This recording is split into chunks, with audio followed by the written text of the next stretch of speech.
മാസപ്പടി കേസിൽ വീണ്ടും ഇ.ഡി. റെയ്ഡ്. കോഴിക്കോട് ഉൾപ്പെടെ 8 കേന്ദ്രങ്ങളിലാണ് പരിശോധന. നേരത്തെ നടന്ന റെയ്ഡിന്റെ തുടർച്ചയാണിത്. വീണയുടെ സഹസ്ഥാപനമായ ലേക്കർ ഇന്ത്യ കോർപ്പറേഷനുമായി ബന്ധപ്പെട്ടാണ് റെയ്ഡ്. ഇ.ഡി. അസിസ്റ്റന്റ് ഡയറക്ടറുടെ നേതൃത്വത്തിലുള്ള 4 സംഘമാണ് Kozhikode DTPC destination coordinator N നന്ദുലാലിന്റെ വീട്ടിലടക്കം പരിശോധന നടത്തുന്നത്. വീണയുടെ ഭർത്താവ് PA മുഹമ്മദ് റിയാസിന്റെ സുഹൃത്തു കൂടിയാണ് നന്ദുലാൽ. പരിശോധന രാഷ്ട്രീയ പ്രേരിതമാണെന്നാണ് CPM ജില്ലാ സെക്രട്ടറിയുടെ വിമർശനം. ഒരു കാരണവുമില്ലാതെ റെയ്ഡ് ചെയ്യുകയാണ്.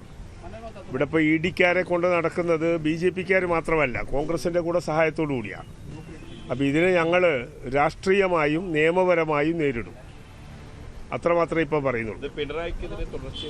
അല്ല, അതിനെ സംബന്ധിച്ചൊന്നും ഇപ്പോൾ പറയുന്നില്ല. ഇത് രാഷ്ട്രീയ പ്രേരിതമാണ് എന്ന അഭിപ്രായം ഞാൻ പറഞ്ഞു. അതാണ് ഞങ്ങളുടെ അഭിപ്രായം. MS സനീഷ് കുമാർ ചേരും. മനീഷ്, കോഴിക്കോടടക്കം 8 കേന്ദ്രങ്ങളിലാണ് ഇപ്പോൾ റെയ്ഡ് പുരോഗമിക്കുന്നതെന്ന് മനസ്സിലാകുന്നു. ഈ നന്ദുലാൽ എന്ന് പറയുന്നയാൾ ഈ കഥയിലൊരു പുതിയ കഥാപാത്രമാണല്ലോ. ഇയാൾ മുൻ മന്ത്രി വീണയുടെ ഭർത്താവ് കൂടിയായി മുഹമ്മദ് റിയാസിന്റെ സുഹൃത്തുമാണെന്ന് പറയുന്നു. DTPCയുമായി ബന്ധപ്പെട്ട് നമുക്കറിയാം, നേരത്തെ ടൂറിസം മന്ത്രിയായിരുന്നു മുഹമ്മദ് റിയാസ്. ഈ ബന്ധങ്ങളൊക്കെ ചേർത്ത് വായിക്കുമ്പോൾ എന്താണ് പൊതുവെ ഉള്ളൊരു നിഗമനം? തീർച്ചയായും ഈ മാസപ്പടി കേസുമായി ബന്ധപ്പെട്ട ഇ.ഡി. നേരത്തെ പ്രാഥമികമായ ചില നടപടിക്രമങ്ങളും പിന്നീട് മുഖ്യമന്ത്രി ആയിരുന്ന ഇപ്പോഴത്തെ പ്രതിപക്ഷ നേതാവ് പിണറായി വിജയന്റെ വീട്ടിലടക്കം പരിശോധനയും മുൻ മന്ത്രിയും നിലവിലെ ബേപ്പൂർ MLA ആയ വീണയുടെ ഭർത്താവ് മുഹമ്മദ് റിയാസിന്റെ വീട്ടിലടക്കം റെയ്ഡുകൾ നടത്തിയിരുന്നു. ഇതിലൊരു തുടർ പരിശോധനകൾ തന്നെയാണ് ഇന്നും നടന്നിരിക്കുന്നത്. ഇ.ഡി. അസിസ്റ്റന്റ് ഡയറക്ടറുടെ നേതൃത്വത്തിലുള്ള 4 സംഘമാണ് കോഴിക്കോട് ജില്ലാ ടൂറിസം പ്രൊമോഷൻ കൗൺസിൽ ഡെസ്റ്റിനേഷന്റെ കോർഡിനേറ്റർ ആയിരുന്ന നന്ദുലാലിന്റെ കോഴിക്കോട് ഈസ്റ്റ് ിലുള്ള വീട്ടിൽ പരിശോധന നടത്തിയത്.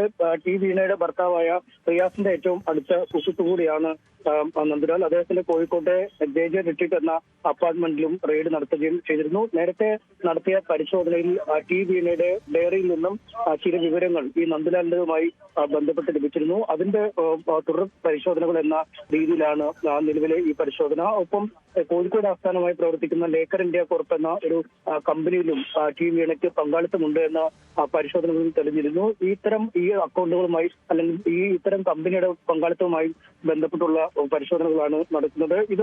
ഇതിനൊപ്പം CPMന്റെ പ്രമുഖ നേതാവായ നിഖിലിന്റെ വീട്ടിലും പരിശോധന നടത്തി. അദ്ദേഹത്തിന്റെ ഫ്ളാറ്റിലും വീട്ടിലും പരിശോധന നടത്തി. അദ്ദേഹം മുഹമ്മദ് റിയാസുമായി ഏറെ അടുത്ത ബന്ധം പുലർത്തിയ ഒരാൾ കൂടിയാണ്. എന്തായാലും ഈ കേസിൽ കൂടുതൽ ഇടങ്ങളിലേക്ക് എത്തുന്നു. പ്രത്യേകിച്ചും CPMുമായി ബന്ധപ്പെട്ട ഇടങ്ങളിലേക്ക് തന്നെ ഈ അന്വേഷണം എത്തുന്നു എന്നതാണ് ഏറ്റവും ശ്രദ്ധേയമായ കാര്യം. ഇതിനെതിരെ CPM ജില്ലാ ഘടകൻ ഇതിനകം തന്നെ രംഗത്തെത്തിയിട്ടുണ്ട്. രാഷ്ട്രീയ പ്രേരിതമായ പരിശോധനകളാണ് നടക്കുന്നതെന്ന് CPM ആവർത്തിക്കുന്ന ഒരു സാഹചര്യമുണ്ട്. എന്തായാലും ഇന്നത്തെ പരിശോധനയിൽ എന്തൊക്കെ വിവരങ്ങൾ ലഭിച്ചു എന്നതാണ് ഇനി നമുക്ക് കാത്തിരുന്ന് കാണേണ്ടത്.